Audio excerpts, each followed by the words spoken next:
I'm Jen Schrader, and this is Behind the Springs, conversations with the people working for you in Colorado Springs, Olympic City, USA. Hello, everyone. If you are a subscriber or a frequent listener, which I hope you are, then you know that we had an episode a few months back where we invited residents to submit their questions that they would like the mayor to answer. So we covered a lot of ground that time, but we know that you have more questions. So Mayor Yemi is back, ready to tackle a few more. Thank you, sir, for being here. And they were submitted through our social media channels, and they're really great questions. Thoughtful, great questions. So you're ready to dive in? I'm glad we're doing this again. Yeah, I really am too. We have some really good ones, and I think that people will find that they are the questions that a lot of residents have. So hopefully we'll get some good information. Okay, so I'm going to start with the first question. Okay. You say it all the time, Mayor, that public safety is your top priority. So let's start there. Kristen B. from Facebook writes, are there any budget plans to hire more police officers in the future? Kristen, thank you for this important question. And Jen, like you mentioned, it's my top priority, one of my most important legacies I want to leave as mayor. You know who else said it was my top priority? AI. Oh, really? Yes. Okay. Have I told you this? Like if you look it up? Yeah, I asked ChatGPT, what is my most important legacy as mayor of Colorado Springs? I was shocked. It said public safety. Good. It got it right. It got it right. Yes. And so thank you, AI, for affirming it. But also, it's also one of the top needs from our community, as Kristen is asking, and the polling actually supports Kristen's question that many residents, about 70%, have a favorable view of CSPD. But they about in the 60s, and they said they want to see more spending and they want to see more police presence in their community. So, Kristen, I come with good news. Since I took office in June 6th of 2023, I have hired 250 officers. We have a current class of 28 that just started 2 weeks ago. We actually have two classes going on at the same time, and that is our strategy that we implemented of concurrent academies, so that we're not just waiting for one academy to graduate. We have 2 or 3 happening at the same time to try to play catch up. And when I say play catch up, our full strength right now that the budget allows is 839 officers. Mm-hmm. We crossed the 800 mark for the first time in our city's history, and then we dipped back down because of retirements and attrition. But my hope is to get to that 839 before the end of my first term in office, or by the end of my first term in office. And so the other thing to keep in mind is that it's not just budget to recruit more. We're also working on attrition. Mm-hmm. This time last year, we were about, I think, 7 officers per month in attrition. Now we're about 5. So we're making progress in that as well. But in the end, Kristen's question, I believe, is about more officers lead to faster response. Having officers there in your time of help, safer families, safer neighborhoods, and a great city, because a safe city is a great city, and a great city is a safe city. That's great news. Yeah. That's great news. Okay, let's move to infrastructure, another top priority. Another top priority. I don't know if AI knows that, but I do. Yeah. So Mariah N. on Facebook asks, is there a different material that we could use for our roads and interstate that will not break down as easily? I've driven on roads in other states, and they don't seem to have as many infrastructure issues as our state does when it comes to roads and road maintenance. Yeah, Mariah, that's also an important question, and like you said, is a top priority of ours. Actually, by city law and city code, my 3 to 4 most important priorities that is dictated by law is public safety, our public infrastructure, our public parks, and then fiscal responsibility. And so in terms of our direct services, that is what I am chasing after.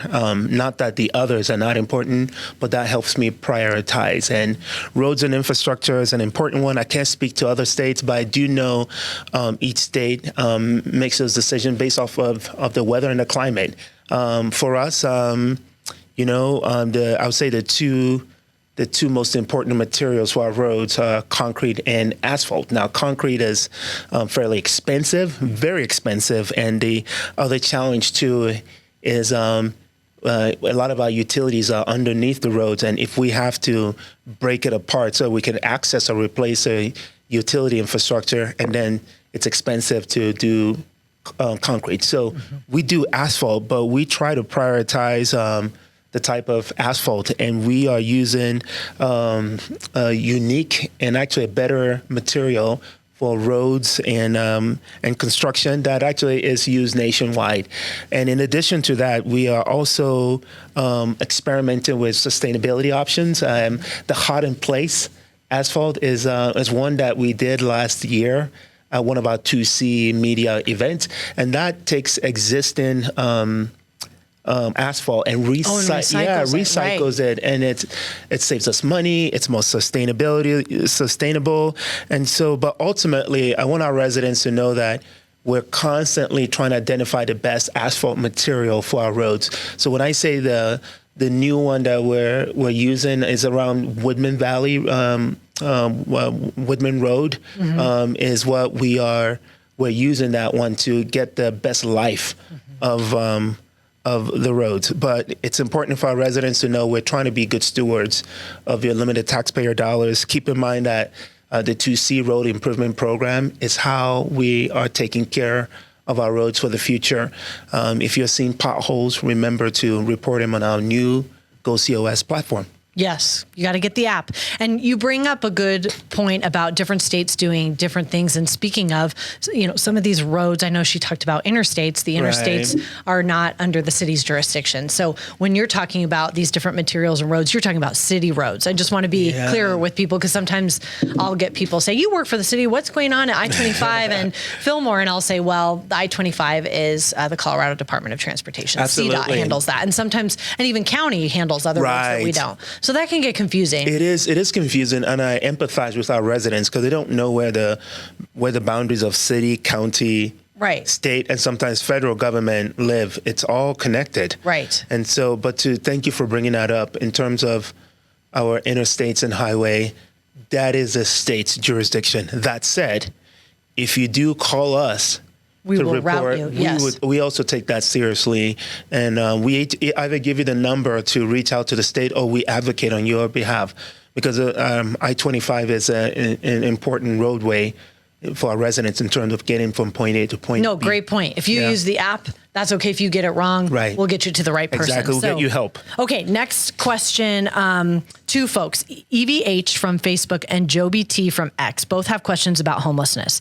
So Evie wants to know, how does the city currently address the problem of people experiencing homelessness living on the urban trails, and how is that going to be improved in the future? And Joby's wondering, what's the long-term plan for the homeless downtown? So we're really looking at urban trails and downtown specifically. I love the question that is, because homelessness is such a big and complex problem. I was presenting to a group of leaders yesterday. Yes, I was working on a holiday, and homelessness came up on what Colorado Springs solution. And one of the things I said is that we know the problem is here. We've made some progress in the past. We still have some challenges, but to solve it, there's no silver bullet. For us, we try to take the politics away from the solution and stay away from silver bullet solutions. And we try to be pragmatic in our solutions. And one of the pragmatic solutions, EVH, for us, for when you talk about our city trails, is our urban and trail ranger team. Think about 2 or 3 years ago, we started to hire these dedicated group of public servants called the Urban Trail Rangers. And they are the ones that patrol 125 miles of city trails that are connected to neighborhoods. And that's separate from police and that is separate. No, thank you for bringing that up. It's not police. Now, we do have the homeless outreach team. Right, so we have police there as well. Police officers, but these public servants are dedicated to enforcing and the trails. But one of our strategies, Jen, is that we balance enforcement with compassion. So it's not just enforcing. We're also navigating and pointing them to the right solution. So what they do is they help identify illegal camps, they coordinate cleanups, they work with our homeless response department to ensure that we are connecting people to service. So that is the goal. It's twofold. For the urban ranger, trail rangers, is to keep our trails clean and also help people to transition out of homelessness. And we have plans to expand this effort, hopefully to leverage volunteers to be a part of the solution because we don't have endless resources to take care of the solution. And the approach is really pretty similar downtown. Yes. Correct? I mean, it's pretty similar. It's very similar. Yeah. Downtown, we have, last November, we piloted the Enhanced Downtown Experience program, and it was specifically to get the downtown community ready for the holidays. And so what we did was strengthen security, we expanded cleanup, we enhanced the homeless response program, again, navigating, and then we provided business support. Now that program gave birth to what we now know as Clean and Safe, and it's a 19-month pilot program that the city is investing in and several downtown partners which is a human-centered approach to ensure that we are, again, same thing, providing security, providing navigation services, more or less moving our unhoused residents and giving them access to the services that they need. So definite partnership. I mean, we've got a lot of people involved in that. Oh, yeah, yes. Including the downtown churches. Right, yeah. Great. I met with the pastors, and since then, the parishioners and the pastors are taking it upon themselves to also train and serve as ambassadors to make downtown more safe, because they're also in the downtown area. These churches, historic churches, are in the downtown area, so they want to be a part of the solution. So I'm really proud of them, but they've stepped in and they're serving as ambassadors to ensure downtown is safe, and we're providing our unhoused residents with the resources that they need to not just be on the streets. Thank you. Those are really good topics to cover. And the next question is from Brianna W. Can I just mention one more important point? Yes. Going back to the trails. The urban trails? Yeah, the urban trails. In April, I wouldn't call it a pilot. We actually just started this program. We do every quarter, we do a full-on coordinated cleanup in with our downtown trails, or just our urban trails. And Dorchester Park was one of them. And I think we reported 70 different small camps that were cleaned up during that time. And we're doing this every quarter. And we're about to do another one. We're about to do another one. Thank you. And so that's an important strategy that we started since I come into office. Again, the wisdom is to try different things, be pragmatic about it, balance enforcement with compassion. And if we continue to do that, I believe we're going to move the needle. Okay. Yeah. That's great.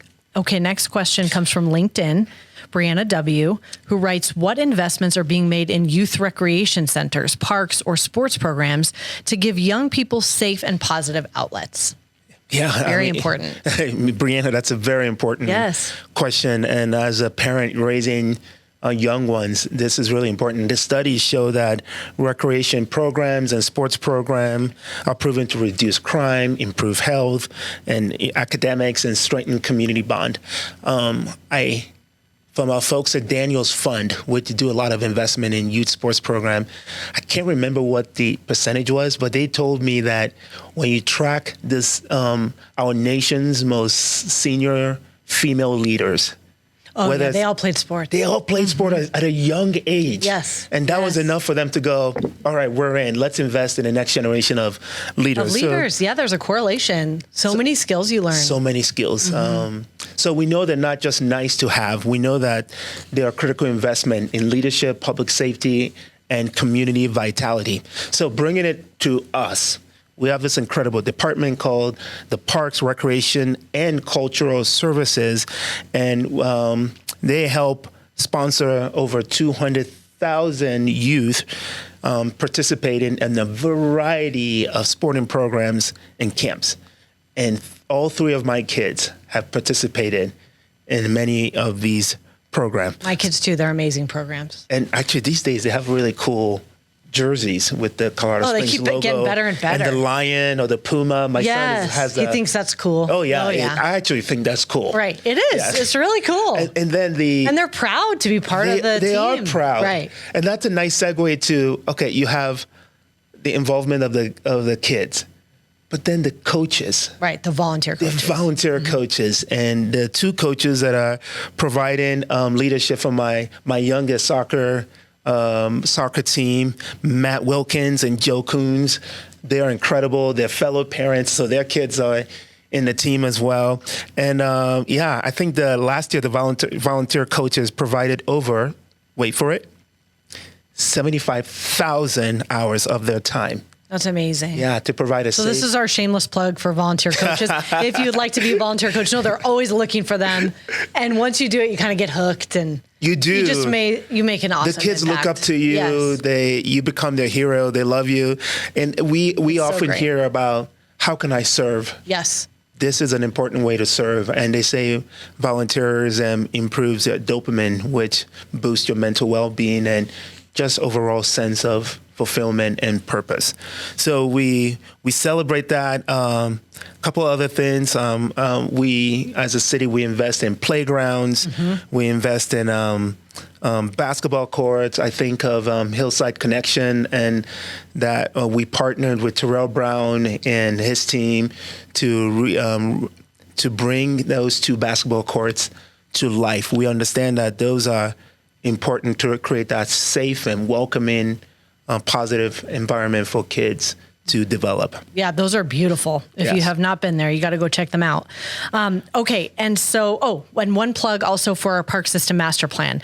That public process is currently underway. So get involved, give your input if there's anything specific you would like to see from our parks, trails and open spaces, but also from our recreation opportunities. Absolutely. If there's something that's lacking or something that you love or whatever, we love the feedback. And we use that plan as a playbook to help make future decisions. So make sure your voice is heard. Yes. So please weigh in on that if you're passionate about it. Okay. So next is from Jay Robert on LinkedIn. He submitted this question. How are new small and medium-sized businesses being developed to be resilient, profitable, and sustainable in Colorado Springs? So in other words, how are you supporting those small and medium-sized businesses just starting out?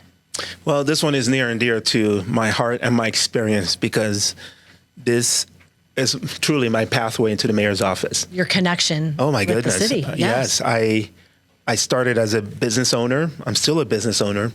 I worked for the Chamber and Economic Development Corporation as doing business retention and expansion. And then I came to city government as a small business development administrator. Now I'm no longer in that role, but I am in a different capacity as mayor.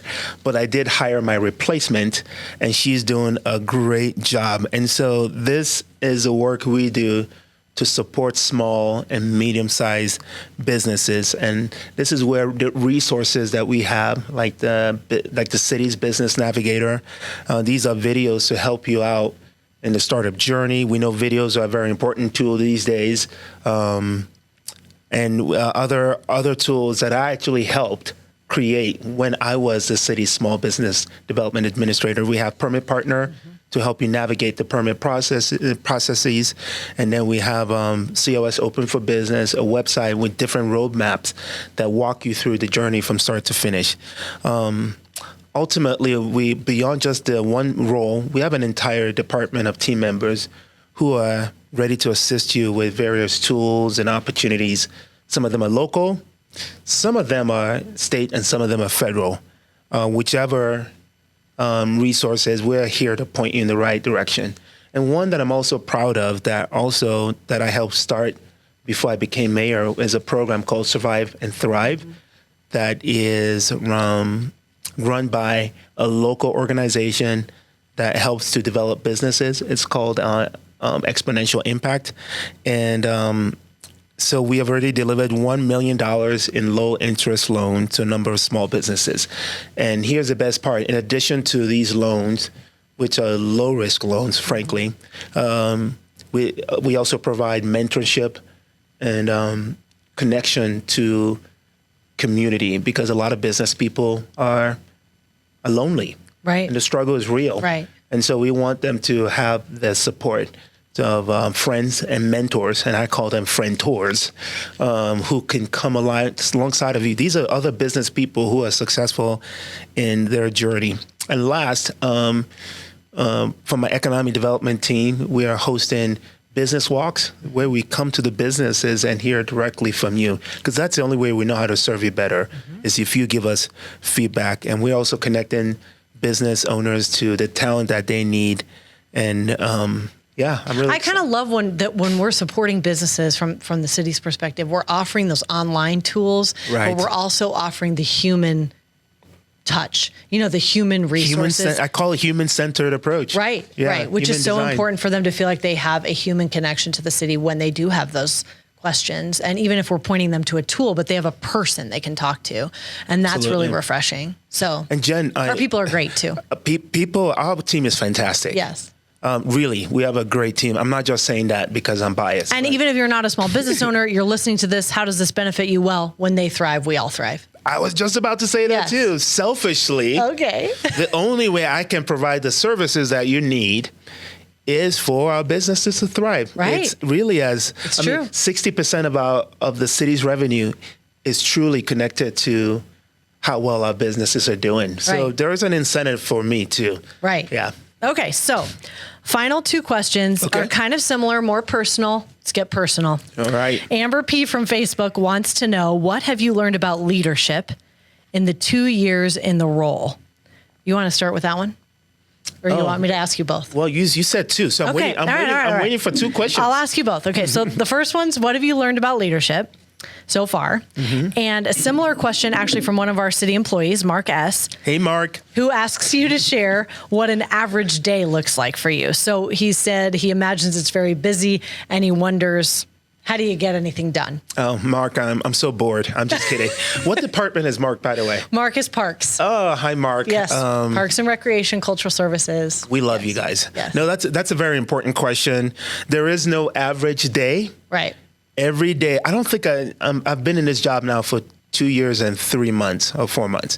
I don't think there's been any day that has been the same. Mm-hmm. So a typical day is a mix of planned meetings, public-facing duties, and unexpected issues that come up to my plate. And so let me paint a picture. Like I wrote this down last night. Okay, it involves usually an early morning meeting. I'm speaking and then all the way to speaking engagements in the evening. So in the mornings, I may have a meeting with some of my senior team members, and then I may do like a press conference or ribbon cutting.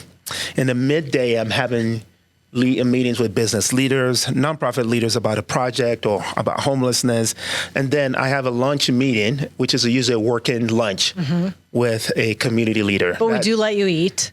Yes. Okay. I try to eat, and sometimes you try to eat healthy. Yes. In the afternoon, I'm meeting with a department director, or working on strategy, or in this case, budget, or I'm filming a video with you. Absolutely, that top happens. priority. I think we're doing that today. We're doing it right now. Yes, or preparing my remarks for an upcoming project. And in the evenings, I am attending a community event, or delivering remarks, or recognizing a community leader. And I did too last year. I gave 2 community leaders on Spirit of Colorado Springs Award. That sounds like the fun part. And then there's a ever crisis and wild card. I call that a wild card part of my job. Mm-hmm. Something shows up that I'm not prepared for and changes the rest of my day. Like today, President Trump made the announcement about Space Command, and people wanted to hear your reaction. People wanted to hear, so I address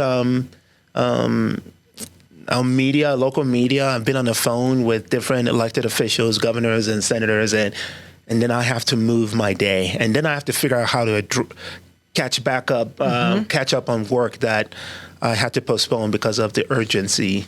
So that's my job, and I like it. I wouldn't have it any other way, and I'm really honored to serve. The second question, I think that one was Amber. Or actually the first one, yes. Oh, the first one. She was asking about what have you learned about your leadership in the last 2 years? Oh, man. What stands out? Yeah, I would say I would go through this fast, and maybe one of these days we'll have coffee and I can tell you more. But the importance of collaboration. Progress cannot happen without collaborating, even with people that don't like you and people that disagree. Yeah. The value of data paired with action. It's not enough to know what the data says. We have to act. I would say the complexity of leadership, leading an organized 3,000 person organization and having to depend on people, when to depend on them, when to lead from the front and say, this is what we're doing. And my leadership style moves between leading from the front, the middle, and the back, and I have to leverage all three, sometimes in a single day.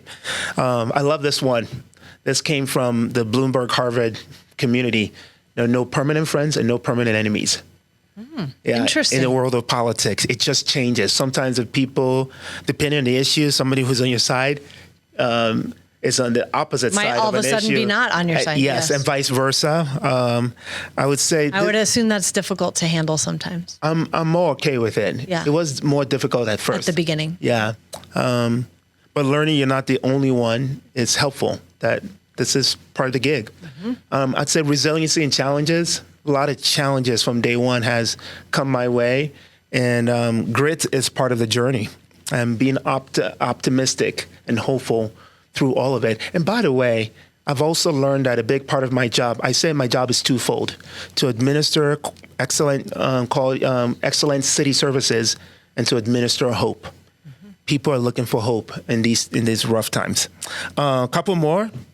I wrote this down. Trust your spidey senses. Oh, spidey senses. Yeah, I mean, trust your gut, trust your instinct. Very good advice when it comes to anything. Really. Yes. Yes. And where I've regretted my leadership is where I didn't go with my gut. So everybody, trust your gut, trust your instincts, as long as your gut and instincts are good. The other thing is do the things that only you can do or that you're the best at. Early in this journey, I think I outsource of some of the things that I do the best, like collaboration. And I have mentors of mine. Oh, meaning know when you're the expert and know when you're not? Knowing, like, do the things that you are most skilled at. Yeah. Yes, okay. So convening is one of my superpowers. And I needed to start doing that again because nobody convenes as well as I do. And so instead of trying to do everything, lean into your strengths. And then finally, this one is really important. I've learned this. If there's one answer to take away from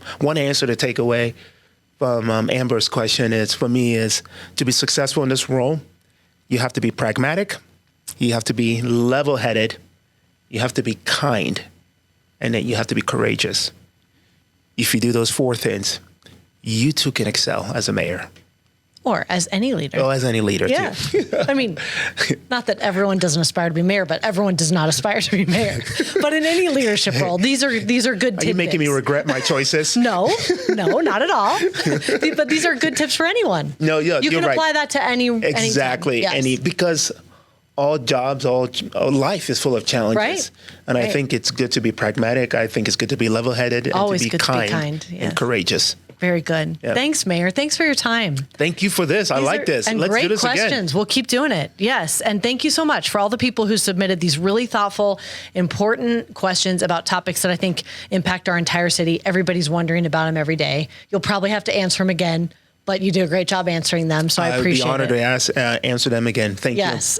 Please subscribe to our podcast. We would love to welcome you as a regular listener, and thank you so much for tuning in for Behind the Springs.